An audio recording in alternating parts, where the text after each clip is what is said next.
Wonderful. Everybody is joining us on this beautiful sunny Thursday, depending where you are in the country. We're just going to wait a few minutes to let a few more people join us. Um, but Anders, whereabouts are you today? I'm here in Sydney in Gadigal land. It is much better than it's been the last few days. There is Yeah. some partial sun, slightly cloudy, but yeah, I'll take it given what we've had. Yeah, absolutely. Absolutely. And Jen, whereabouts are you? Dialing in from Perth, which is beautiful, Wajak Noongar Butcher. And our weather sounds like it's pretty much like Sydney's today. Like it's Nice. cloudy, bit of rain, a lot of rain last night. So yeah, it's Right. a little bit of sun peeking out, which is nice. Yeah, yeah. Well, Melbourne had a shocker of a day yesterday, rain, rain, rain, but now the sun is streaming in today. So it's hopefully we're on a different cycle, which would be wonderful. Welcome everyone who's joining us. Yes, someone's asking, yes, this is going to be recorded and you can watch it later. This has been so popular. We have over 200 people joining us today. I'm just going to give it a couple more minutes for people to join us, and then we'll kick things off. I think it's a relevant topic, Jen and Anders. Lots of our clients are realising that government funding is a bit broken, so looking for alternative strategies. So we're going to be keen to hear what you have It's to not a share with us. bottomless pit, that's for sure. Yeah, yeah. So it'll be great. Welcome everyone who's joining us. Great. Okay. I think it's time to start. Welcome to Financial Sustainability, Unlocking Diverse Funding Sources for Not-for-Profits as part of the Johnson Recruitment webinar series.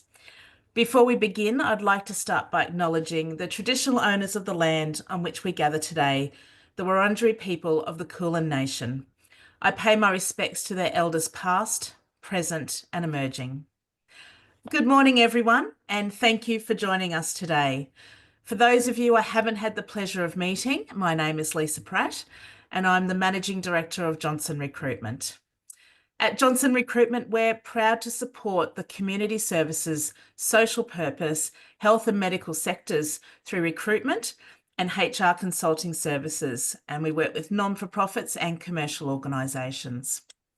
And as part of our heartfelt commitment to partnership, support and care, we're thrilled to bring you today industry leaders Jen and Anders from SVA Consulting to share their insights into financial sustainability options with a real focus on unlocking diverse funding sources in the not-for-profit sector. Let me introduce them both to you. Jen Ehlers is a director in the SVA Consulting team and has over 25 years of multidisciplinary business acumen and social impact qualifications to support organisations to develop and carry out strategies to improve their financial impact and performance. During her time at SVA, Jen has worked and led on a range of diverse projects across non-profit, but also government and corporate sectors, with a real focus on strategy development, program evaluation, and outcomes management. Her work includes supporting Ronald McDonald House charities in outcomes management, evaluating a range of Aboriginal empowerment programs for Woonan Foundation, and facilitating co-design initiatives for health and mental health services in WA and New South Wales. Welcome, Jen. Anders Uechtritz is a director in the SVA Consulting team with experience with non-profit, government and corporate clients to design and implement strategies, outcomes management solutions and organisational changes that support them to increase their social impact. Anders has worked on really diverse projects, including a 2-year evaluation of a national mental health initiative and supporting community housing providers to build their measurement and evaluation capabilities. He's also developed a strategy and business plan for a small startup social enterprise, and most recently worked with the Paul Ramsay Foundation on their Sustaining Our Partners task force. Welcome, Anders. Now the introductions are out of the way, I'm sure you're keen to hear from our guest speakers. So let's explore how not-for-profits can strengthen their financial sustainability. Jen and Anders will dive into everything from philanthropy and business revenue to mergers and partnerships, highlighting the pros and cons and why smart planning and collaboration really do matter. If any questions come to mind during the webinar, please pop them in the Q&A box and I'll be reverting to them at the end. I'll now hand over to Jen and Anders to share with us their funding insights. Thank you, Lisa. And I'd also like to acknowledge that the traditional owners of the lands on which we're on and pay our respects to elders past, present and emerging. And as we said earlier, I'm on beautiful Whadjuk Noongar and Anders is on Gadigal land. So absolutely very happy to be here today with all of you. Look, just filling in the gaps, I know we've already been introduced, but I can't remember whether Lisa said I actually now lead the health practice at SVA, because previously I was at EY doing a lot of work in the performance improvement advisory team and mainly across the health sector. I'm very much a firm believer in the importance of a supportive community to the health and well-being of our social fabric. And because of that, I've served on several not-for-profit boards, and I always like to flag that I wear two hats, and my other hat to SVA is that I'm currently chair of Nagala, which is one of the oldest not-for-profits in WA that responds to the changing needs of families and communities to meet the challenges of raising children and young people. And being a mother of 3 adult sons, I'm well aware of those challenges. So over to you, Anders. A little bit of extra information for me as well. So I'm a director here in the consulting team, 12 years just about with the organisation. So it makes sense I'm doing the introduction, although Jen's also been around for 8 years and knows everything about SVA. So in addition to what Lisa mentioned, I also lead our corporate client practice group, which helps give me a bit of a unique blend of what are the big private foundations looking for, what are the corporate foundations looking for, and then what are the not-for-profits we work with looking for from a funding perspective. And of course, that ties in nicely with the topic we're going to talk about today. So just a little bit of a brief about SVA before we get into what you're all here about. I won't go through this in too much time, but we've been around for around 20 years as an organisation. We do a lot of different things in the social sector and have a number of different teams I'll get into in a second. But our origins are identifying and incubating and scaling impactful programs before rolling them out to the sector. So kind of the venture capital model, but venture philanthropy, so in the social sector. At the moment, we have a few programs in education and employment space, in addition to the consulting and impact investing teams we have. So we consult in the consulting team to social purpose organisations, not-for-profits, as well as to government and to corporates as well, as I mentioned. We advocate to government, taking the lessons that we've learned through our other work in the social sector to affect change on issues that will help the sector achieve impact. This is a kind of example grouping of what we do in the consulting team. More information on this in the next slide is on our website. I won't go through each of the product areas, but I think if you look at most of these, so strategy and growth and scaling and operating model, there's lots of tie-ins with financial sustainability. So whether it's a strategy project, a merger, an operating model, or even evaluations, each part of our products and service offerings relate to financial sustainability, as it is the key thing on most organisations' minds. We focus across, these are our 10 predominant social sector areas that we focus on, and we offer those different product offerings in each of these areas. It's not to say it's just exclusively these 10 areas, but these are the ones we tend to have the most work and experience in. We do a lot of projects. We worked on 264 projects in FY24 with 180 clients. We like to put this up just to show kind of the breadth of the work we do. Our typical project is probably in the 3 to 6 month time frame, which means we do a lot of projects across the 50 staff we have in our team. About half of our work's with repeat clients, and you can see the breakdown I already mentioned about government, philanthropy, corporate, and not-for-profit, giving us what we feel is a little bit of a unique blend of where we're situated in the kind of nexus between those different organisations to help us learn and share these insights that we're about to walk through with you today. And I'll hand back to Jen now to start walking through that. And look, while I'm doing that, we'd love you to say hi in the chat and let us know what you do and where you're dialing in from. So please feel free to go ahead and do that, and I'll let you know about our session today.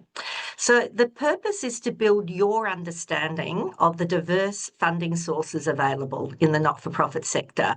We're going to talk about some of the characteristics of each of those sources, and so you can really keep those in mind and which ones are helpful as you pursue them. There isn't a rainbow with a pot of gold at the end, but there is a greater mix of funding sources than many of us give thought to. And I will just add that, as in my other role, as I said, as chair of Nagala, we've been really fortunate in the last year in that we've just received 39 million from the government for something that we were, we had a service that we were about to close down. So we've been through all of these today that we have all of these various opportunities. And in the end, we were fortunate to get the government funding. Not everybody is, and I think it's really important that we understand what is available to us in the sector and that we don't rely on any one source. So let's start with the big picture. Charities had a total revenue of 221 billion in 2023. We know that the revenue increased from the year prior, but additionally, expenses year on year are trending down. This restored the norm with the 2022 report, with the only outlier in which expenses grew at a greater rate than revenue. We also know that the source of NGO revenue, the biggest revenue is government grants, including contracted services. Goods and services, often partly subsidised by government, but you can see it's only a small, philanthropy is only a small percentage. The other thing I think that's interesting to keep in mind is that goods and services, that can often seem like a very high proportion, but remember the charity sector comprises of many different types of organisations. So in this, we're including universities, non-government schools, because they receive paid revenue as well, hospitals, social welfare organisations, and environmental, animal protection groups. So we can see in this goods and services, that's actually the largest increasing revenue source.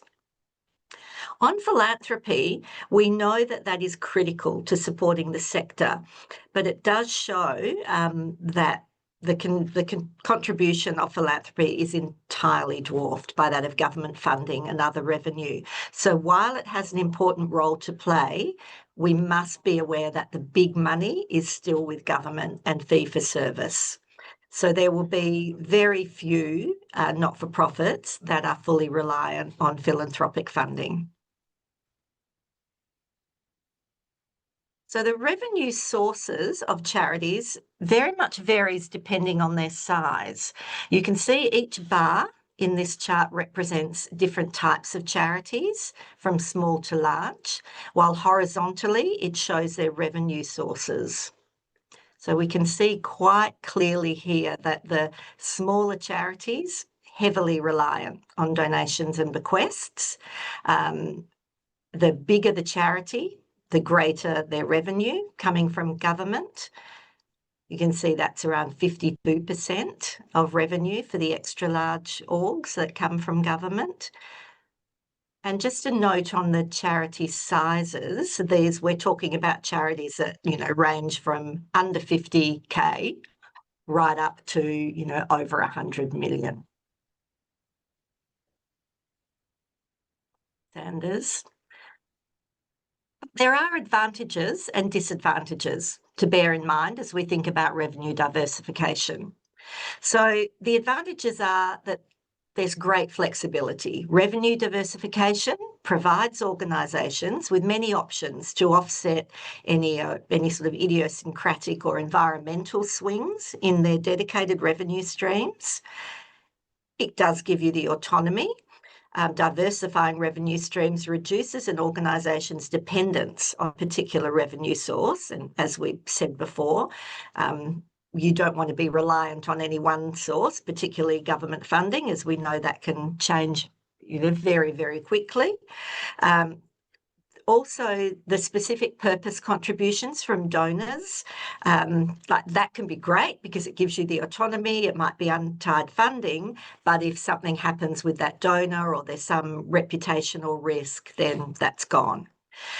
There's also income and growth potential by pursuing new types of income streams.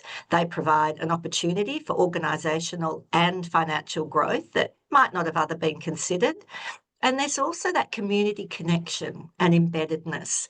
The effort that non-profits take to diversify their revenue streams, it provides exposure to new audiences and therefore enhances that connection of your network. It expands your mission reach and increases your chance of survival. You're getting out there, the name, you're raising your profile. Though there are disadvantages. Increased complexity and risk. The portfolio theory warns us that any additional source of revenue gained by an organisation comes with the risk of losing other revenue streams or the actual social fabric of your character due to that increased complexity and management requirements. There also can be increased administrative costs. Any pursuit of a new income stream might require new management systems and expertise. It's also just that time of your staff pursuing this. It's all time and money. Nothing comes free. There's also a sense that sometimes it might crowd out the private donations. If you're shifting your focus to other sources of revenue, sometimes this can lead your donors to question whether or not you need their donations. And, going back to what I was talking about before, getting a big sum of government money, it may lead some of your private donors to think, oh, they're fully funded by government now. This might, and I can see someone in the chat has said, yes, we're concerned it might crowd out government investment. That's a very real risk. There's also mission drift. NFPs are in danger of losing reputation and financial support in the long run if you're really out there just chasing whatever dollar there is, and it can be seen as being inconsistent. So I think hopefully that's given you an idea of the advantages and disadvantages and when we think about revenue diversification. So I might hand back to you, Anders. So let's get into some of the content now. So what we have here on screen is a summary of the key options available to nonprofits looking to or social enterprises, other organisations looking to diversify their revenue or financing away from or in addition to government. So we'll be showing the slide several times, so no need to memorise it now. But the non-government funding can be broadly grouped into philanthropic fundraising, business revenue, investments, and social finance and mergers and acquisitions. So other than government revenue, obviously philanthropic revenue is generally the first form of revenue most turn to.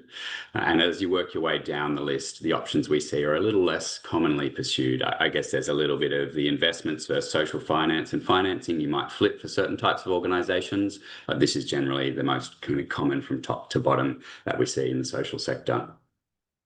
We're going to dive into a few of these today. So philanthropy, business revenue, and mergers and acquisitions. Let's just start with an overview though. So when we look at business revenue, we've broken this down into two forms. So fee for service revenue and then trading, which is really the sale of goods like you'd see in a social enterprise. When it comes to investments, you'll recall from the stats Jen shared that the larger the organisation is, the less revenue they tend to get from investments as a proportion of their total. And investments includes interest earned on investments and dividends. But certainly any not-for-profits that have assets should look to maximise their income from those. And then the social finance, this is a rapidly growing form of finance, I guess more commonly referred to as impact investing, but we like to broaden it out from that into social finance.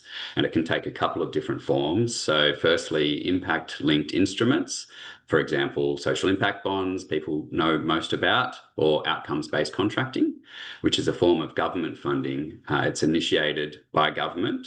So there have been a few rare instances where philanthropists have done it. A precondition to a social impact bond, is probably fair to say now, is an outcomes contract with government. There are about 48 outcomes contracts in Australia, of which 17 are social impact bonds. New South Wales, Victoria and South Australia have been the most active state governments in this space.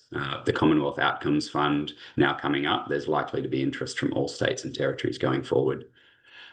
And then there's the debt and equity box there, and so that blended finance instruments as well, which involves loan and equity financing for social enterprises. And then the blended finance is when you take an approach that combines several types of capital, such as grants and debt, and it often combines capital from different sources as well. This is less common, but it's growing as well, and it's often used to deliver more capital than would typically delivered through a standard grant. It's seen when an organisation is close to reaching a sustainable business model, and it doesn't just need grants. So you might have a big philanthropist providing a grant, maybe then blending in a no interest or a really low interest loan on top of that as the grant to be the initial kind of boost to get them to sustainability, when they can then start generating funds and returning it to the investor. And then there's mergers and acquisitions, which Jen will talk to a bit more shortly after I go through philanthropy and business revenue.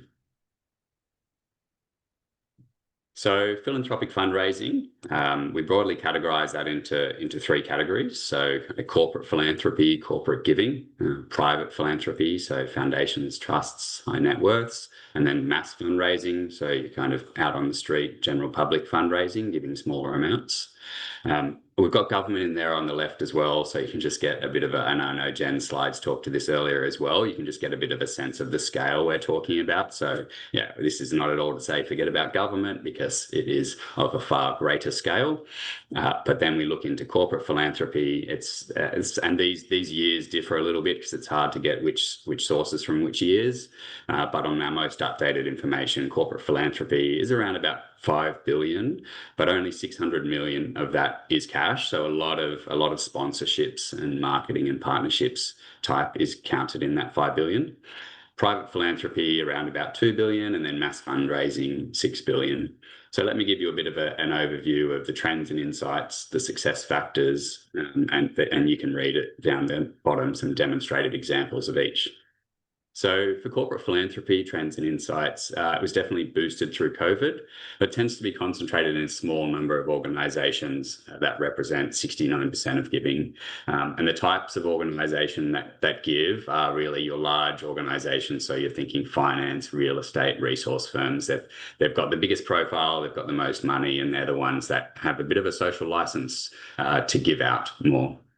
To be successful with corporate philanthropy, corporate foundations, a big success factor is if there's brand value or celebrity. So in the marketing and sponsorship opportunities for the corporates, I feel like that's becoming less of a priority for corporates, especially with the kind of emerging expectations of the public for partnerships to be more than a celebrity or a brand value opportunity. But you can see how much of the money counted of that 5 billion is in marketing and sponsorship and partnerships, so it's still relevant.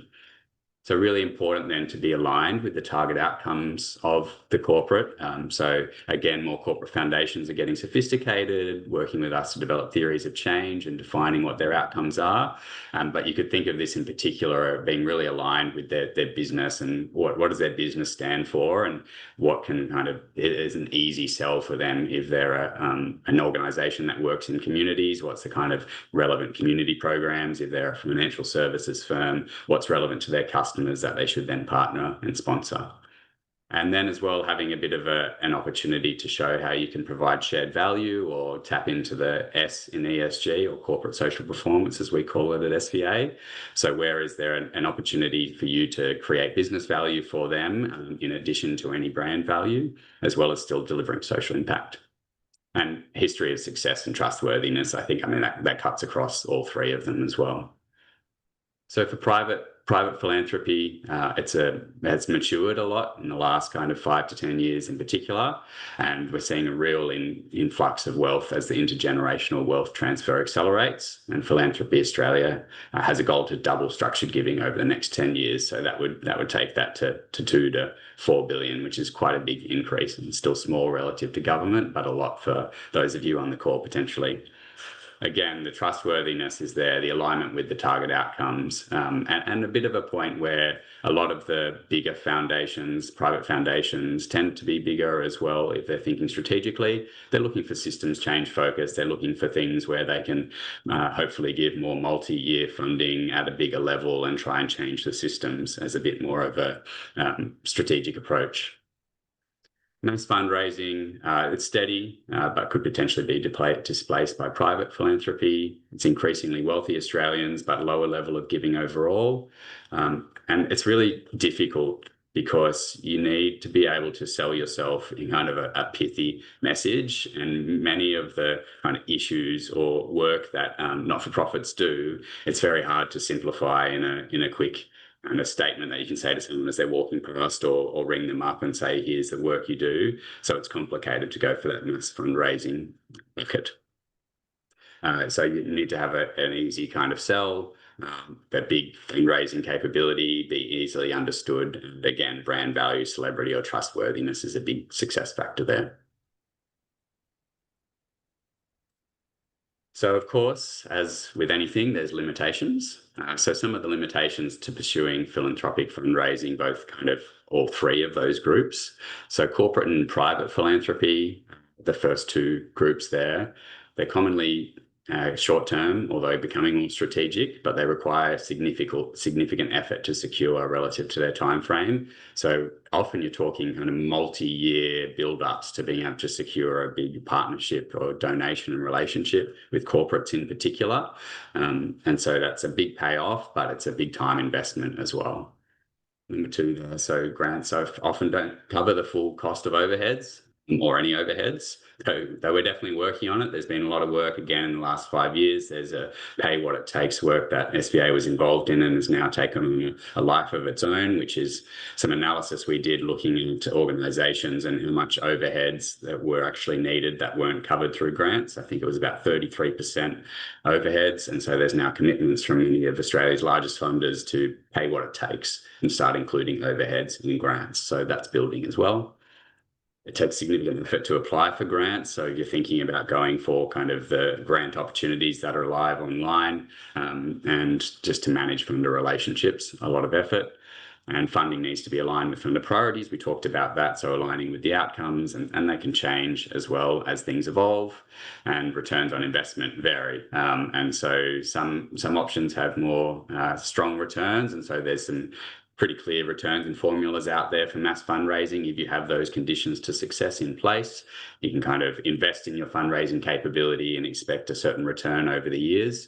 But it's more difficult to say for some of the corporate philanthropy or private philanthropy, given the mix of individual preferences and corporate preferences that you have to balance as well. So let's go into business revenue. So we'll go into fee for service a little bit here. Trading, I think, is a bit more self-explanatory. Many of you know your Thank You Waters, your Who Gives a Crap, your social enterprises that are out there selling products. But fee for service is a bit less known. So let's unpack that. So there's several common approaches for fee for service offering.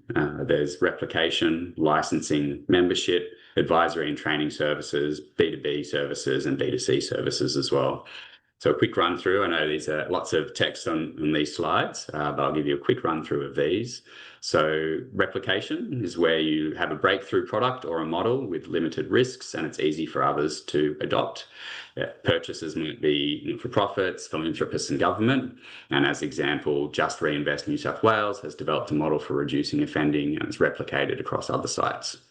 Building on replication, you then go to licensing. Why you might go for licensing over replication, and there's many variants of replication as well, but licensing is if there's an enhanced value of the ownership by the original organization, and so you want to make sure there's strong adherence to a certain model, and again, the same purchases there, but for example, the University of Queensland owns the IP for Triple P Positive Parenting Program, and it licenses that globally through a social enterprise, but it makes sure there's strong adherence to that model throughout those it licenses to. Membership, I think we all know that. Peak body membership fees as an example there. So people paying to be a member of an organisation has a clear value proposition. Advisory or training services, again, taking your expertise and being able to sell that as an advisory service. As an example, SVA Consulting is an advisory firm, or Berry Street education model. So showing educators how to help students meet their own learning needs, and they offer that through training and advice. Business to business. An example of that would be Info Exchange, so a non-profit technology company. We work with Info Exchange here at SVA, and then business-to-business services to social sector clients, and business to consumer. So I think NDIS providers now as the most obvious example of business to consumers as a revenue stream. So a few risks here as well before I hand over to Jen for mergers and acquisitions. So limited to organisations which have a clear product or service to sell. So again, and this is some of the other limitations, is if you don't have that, it's really difficult to come up with something, because you're becoming a business, right? And you're competing with other businesses whose sole driver is profit, without needing to worry about the social impact side of things. So it's much more complicated for you than it is for them. It often requires more upfront and ongoing investment compared to other revenue sources. So the return on investment mightn't be as lucrative. It risks mission drift, which Jen talked about earlier. It can prompt ethical dilemmas in relation to charging and beneficiaries and or other for-purpose organisations for services. It may require transitioning roles within the sector. So from being an independent advocate or actor to being a competitor to other organisations, which can be difficult as another ethical dilemma. So now I'll pass back to Jen to talk us through mergers and acquisitions. And just to let everybody know, yes, you will receive the recording, and yes, you will receive the slides, because I know some of these slides are quite text heavy, and it's not easy to read them all or take notes. So they will, the wonderful people at Johnson will be sending those out to you afterwards. So yes, now on to mergers and acquisitions. And this is where we look at the majority ownership of organisations. So there's a diverse set of reasons and benefits for considering M&A. The first would be impact or reach, okay? So you're getting funding to access more people, more geographies. You can really build on that impact that you have. You can grow that. You have access to strengthen or innovate your current practices and capabilities. You can actually, but you're almost buying in capability. There are also strategic reasons and benefits. You can develop entirely new capabilities that you might not have had before. As I said, you can bring those in. You really get that seat at the table by amplifying your advocacy and engagement with government. You're a bigger organisation, you've got more players.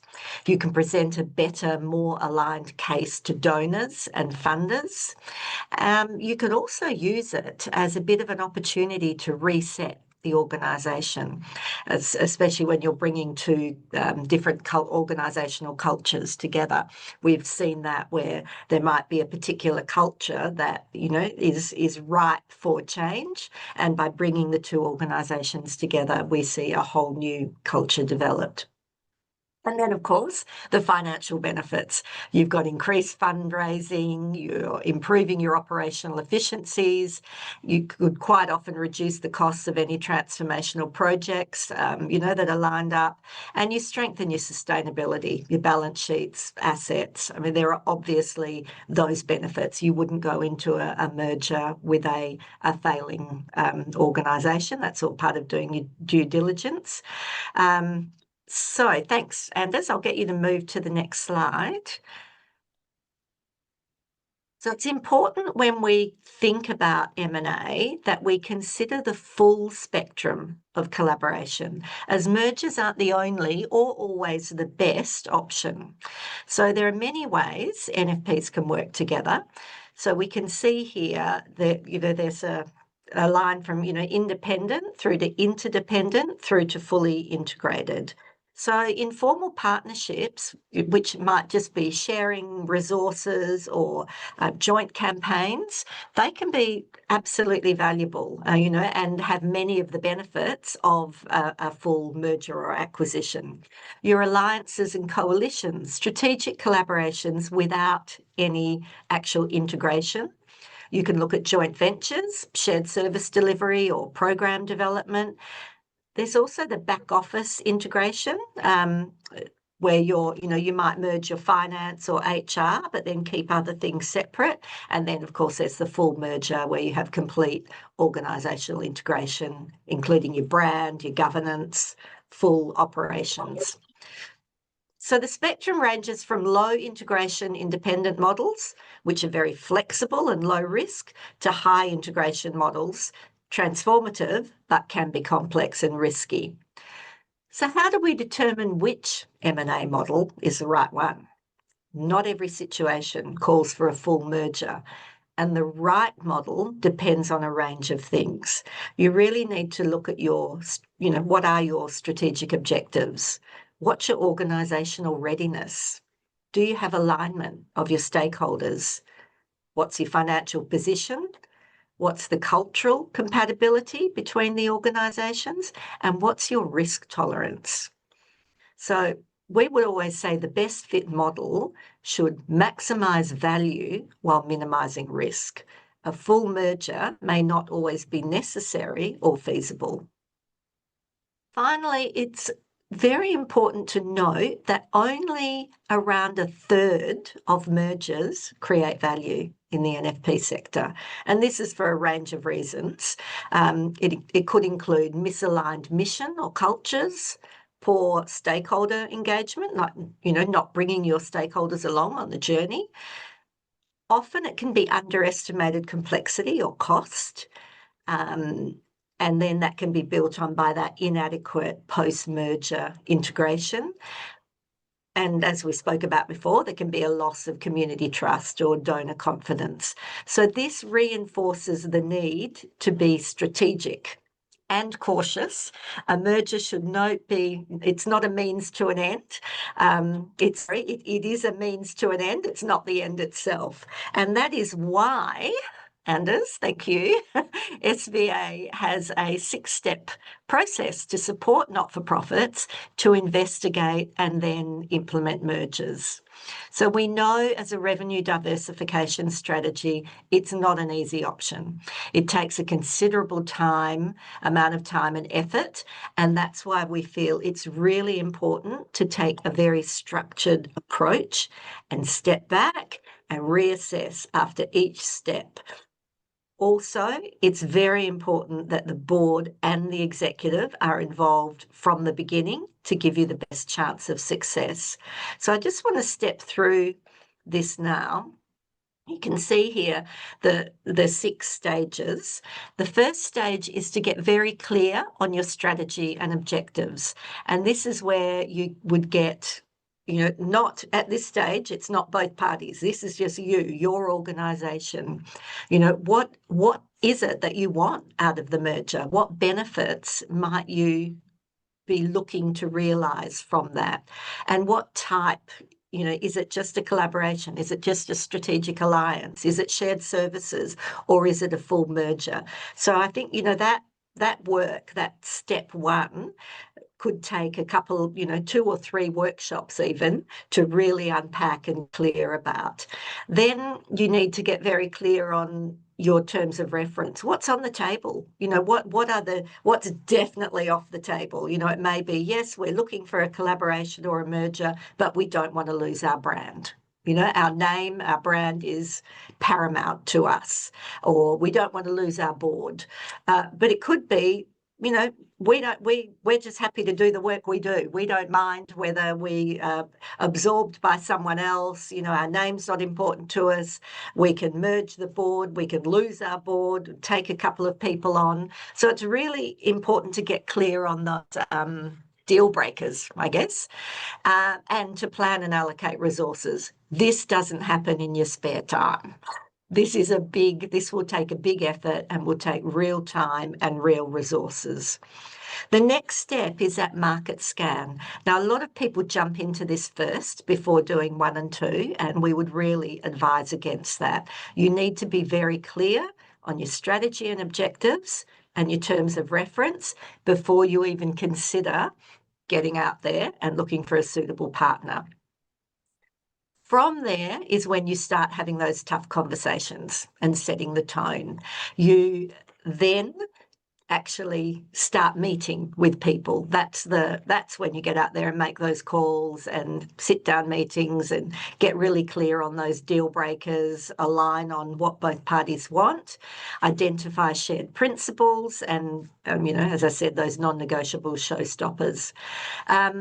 Then you would move into building the merger case, and this is quite a lot of work here. As you can see, you've really got to have, it's a whole new organisation you're creating. So it's your strategic rationale. What's the vision for the merger? What are those improvements in your outcomes that you're striving for? What are the financial costs and benefits? And we would really recommend doing some analysis on different scenarios, the what ifs. And then what are your staff, stakeholder, legal, tax considerations? What's the opportunity cost while you're doing all of this work? What might you be missing out on? Then, of course, risks and mitigation and a full, very detailed implementation plan will be required. Only then would you actually plan and implement the merger. And only at this point would you start conducting that due diligence, the financial, legal, and operational. Now, you will have touched on this earlier, but at this point is when you really get into the detail. And then that's when you actually create the merger design. What's the legal structure? If you're a membership organisation, you're going to need member approval, your board leadership. Some people may be let go. You may need to bring in new people altogether.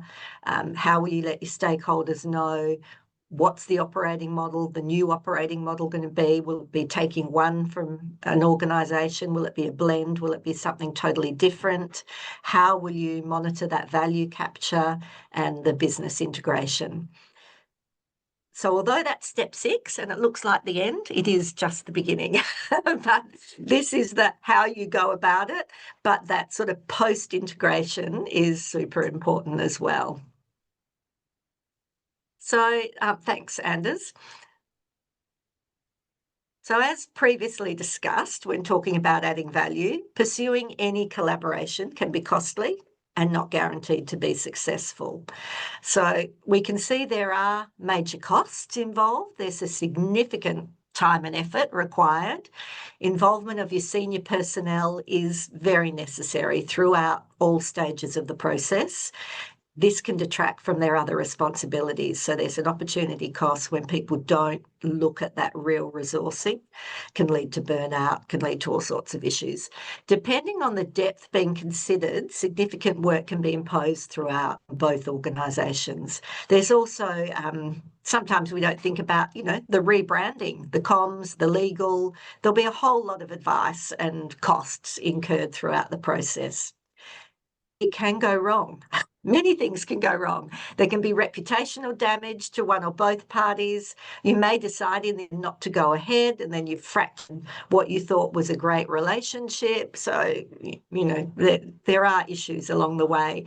You can fail to realise those assumed cost savings. It might have all looked good on paper, but when the merger has gone ahead, that post-integration work, you may come to realise, actually, we haven't saved the money we thought we were going to do. And there's always the possibility that you've wasted a whole lot of effort when right almost at the end, you go, actually, this isn't going to work. This isn't the right thing for us to do. So there's been a huge amount of effort wasted in that process. So there are unexpected costs of the opportunities for both organisations. But having said all of that, when approached in the right way, a successful M&A can put you on the road to sustainability. So over to you, Anders. Well, thanks, Jan. So I guess just bringing it all together now. So which road to take? So give you some slides and it has all of the answers and all of your problems are solved. But unfortunately, that is not the case. So just as one example of helping you decide which road to take, it looks simple. It is a lot of effort would go into producing this. So this is a value effort map, which can help you prioritize which non-government opportunities to pursue. So on the y-axis there, you've got the expected return, so financial return, and on the x-axis there, you have the expected effort. So what would need to go into this is a lot of what we've already talked through in this presentation, I guess, especially thinking back to the breakdown of the different funding sources and what the key success factors are for each of those funding sources. And so what I mean by that, if you take this as an example, you take the top right-hand corner there, so corporate philanthropy, corporate partnerships, they're saying high expected return and high expected effort. That might be expected effort because it's a new area for the organization undertaking this value mapping. Maybe they haven't got existing corporate relationships. Maybe they haven't pursued that type of funding before. Maybe they're not really clear which corporates their kind of impact aligns most with, or they don't have that marketing brand celebrity value. So the effort there is high. But if you already do have some existing corporate relationships and all of the things I just talked about, and you want to get more of it, then maybe the expected effort there would be lower. So you'd shift more to the left, but the expected return still would be high. So that would be a matter of gathering all of the inputs you need. So what are your organizational capabilities? Really looking at your board as well. So what are your board's kind of networks and skills and capabilities, and tapping into your board as well is a really key part of all, especially fundraising. So gathering all of the inputs and looking across the spectrum of different funding options and being able to, if this is the right 2x2, maybe there could be other 2x2s out there as well, but just as a starting point to plot things out. So hopefully this can give you a bit of some thoughts and spark some ideas about which road to take. But I know there's a lot of information and it's hard. It's very hard, right? That's why there's so many people. I think we cracked the century, which is great to see in this webinar now. And that's why we do a lot of work related to financial sustainability at SBA as well, because it is really difficult. So that takes us to the end of our session, where it is Q&A time, I believe. Yeah, thank you so much, Anders and Jen. Lots of love out there for your slides, which we'll definitely be sending, and some really good conversations in the chat room as well. So people feel free to read what other people have said and get involved. But we've had some questions come through. So one of them is, you talked about mission drift and the risk of that. How can organisations balance that need for innovation and revenue generation with the risk of mission drift? I'll take that if you like. I just feel it is so important for organisations to stay true to their purpose. Organisations will have their strategy. They will, I'm sure, review their strategy annually. They might have a 3 or 5 year strategy, but every year they should be reviewing it. I think at those review sessions, it is so important to get very clear on purpose, and nothing should be considered or discussed around the board table unless it is aligned to that purpose and your strategy. It's very easy to go after the latest new shiny thing and innovate, but unless it is helping you achieve your purpose and is aligned to that vision, then you wait for the next strategy or decide to throw your strategy out the window. But I think it is just critical that organisations continue to deliver on what they say they were going to do and get focus on that until it's time to develop a new one. Simple as that from me. Anderson, do you have anything to add? Yeah, just say as well, it can be counterproductive to future financial opportunities as well if you go into the mission drift territory. So funders, as they're getting more sophisticated, will for sure, in my experience working with them, will look at an organization and if you're doing lots of things that aren't really clearly aligned to your mission, that's a bit of an orange, if not a red flag for the funders to look at. So it can kind of be counterproductive for other revenue sources as well. Yeah, great. Thank you. Another Everyone. question has come through, which is in terms of these new revenue streams, that comes additional, which you touched on one of your slides, additional administrative and operational burdens. So what are your insights around how organisations can manage that? One for you, Anders. Thanks, Jen. It's a really important point, and I think it kind of ties back to the pay what it takes or the overhead side of things as well, although it's not baking the overheads into the grant immediately, but it's in proper consideration of what those overheads will be as you start to pursue those funding opportunities.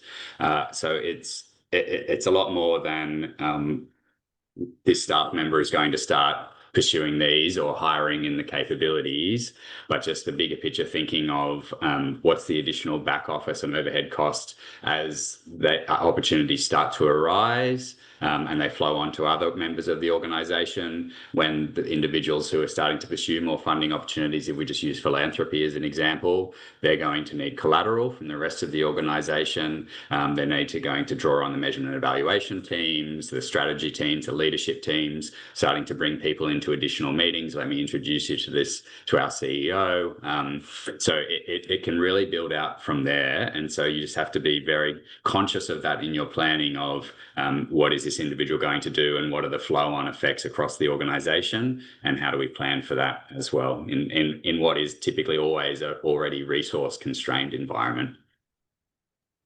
Yeah, great. And another question here, can you give us some of the successful examples of some philanthropic fundraising and business revenue models that you've seen have been implemented by not-for-profits? I got one just I read about recently. I can start with here, which is one that most people will be familiar with, but Vinnie's and their kind of op shops.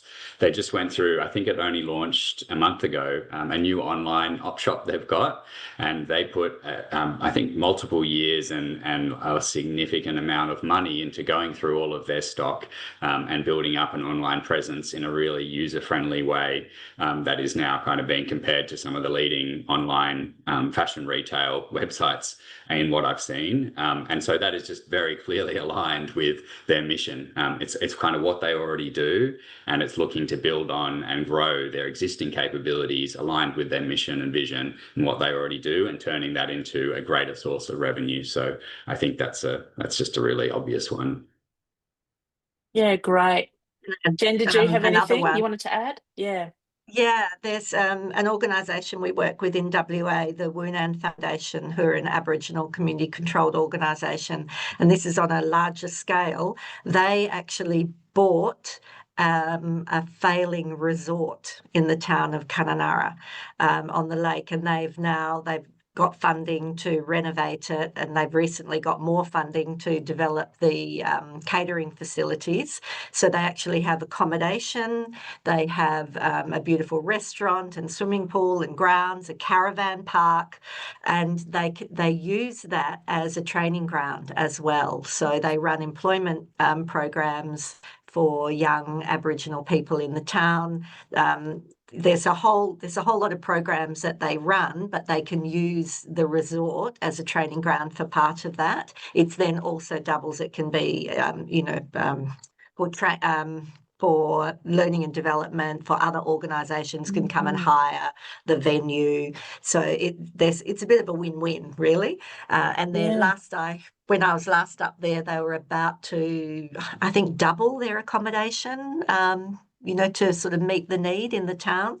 So I think it's slightly on a bigger scale, but it just shows how you can integrate and remain very true to your mission and your purpose by doing something that is a fee for service. Yeah, fantastic. Great. Another question is, what's the biggest shift you'd like to see in not-for-profits revenue model over the next 3 to 5 years? Start with that one as well. And then I see Tanya has a question that I've got an example for them after we address this question. I mean, if you look back at Jen's slides around the size of organisations and where their funding sources are, there's not a consistency between the different sizes and where funding comes from. I mean, broadly, I'd love to see in kind of, I think it captures probably the middle-sized organisations and maybe the larger ones as well, a little bit more private and corporate philanthropy funding, which is untied and kind of allows organisations a little bit more flexibility to innovate and to be able to use funding in the ways that they see most fit. And it doesn't have to be innovate in the sense of doing something new either. It could just be doing the things they're already doing in a better and more effective way. I think that would be innovating as well. So it's just having greater social impact by way of them being the experts, having some kind of spare funding for once to be able to do the things that they think work best without being tied to what the funder is saying works best. Although there's great examples of funders and their grantees working together to define that, I think untied funding is just a really great path forward for the sector. Yeah, great. Absolutely agree with that, Anders. I think any way you can get that untied funding is so beneficial to the organisation, and also just really trying to reduce your reliance on government funding, wherever possible. Also, Laura has put something in the chat about the name of the resort. It's called the Lily Lagoon Resort in Kununurra. And if you jump on our website, you can see a case study of one of the programs that we evaluated, Journey to Empowerment, and that was all done out of the Lily Lagoon Resort. Yeah, fantastic. Thanks, Jen. Another question here from Tanya. What about organisations that are service organisations that don't have a product as such? Are there examples of orgs that like starting successful social enterprise? Definitely. I mean, an example I gave way back in the presentation in the table of different fee-for-service approaches on business, trading or services and advisory. There was the Berry Street educational model. And so I think, so they provide education and advice there. And I think that's kind of relatable for if you're a service delivery organisation who has a depth of knowledge in a particular area that you think would then be useful for others. We've seen a few examples of that and turning it into that advisory type service. Again, it's difficult to do. And I'm sure there's others out there we haven't come across as well, but that's one example, Berry Street education model. Right. And example of, sorry, go ahead. I was going to say, I could give the example of Nagala, who are a service delivery organisation, but some years ago opened early learning centres, which are obviously fee for service, but very mission aligned with, child and family. And they're also with the private hospital, which is now not a private hospital because we've received this massive government funding. When it was a private hospital, we were able to take fee-for-service families who could use their private health funds, and that would help to subsidise families that didn't have private health cover and could come in who were having, problems with their children sleeping and, a whole lot of perinatal mental health issues. So there are different opportunities even for those organisations that are service delivery only. Yeah, great. We've got time for just one more question and a brief answer. Are you seeing increased activity of amalgamations/mergers? And do you think smaller not-for-profits can survive on their own moving forward? We in WA, we are definitely seeing the larger the larger not-for-profits, and it is almost a mopping up of very, very small organisations who just are not able to survive on their own, and for many, many reasons, but, one being, compliance is a huge issue for the smaller organisations, is what we're hearing. But definitely we are seeing an increase, and I'm sure you're seeing the same on the East Coast standards. So I think we needed the brief response. Yes, yeah, no, that's great. Thank you. Thank you so much, Jen and Anders, and thank you everyone for joining us today. And again, thanks again to SVA and Jen and Anders for such an insightful presentation. As mentioned, this webinar is recorded. We'll be sending out a link after today's session, along with some slides kindly provided by SVA. We look forward to you joining us all at our next webinar, with the topic and speakers being announced soon. And from all of us at Johnson Recruitment, have a fabulous day. Thank you. Bye-bye.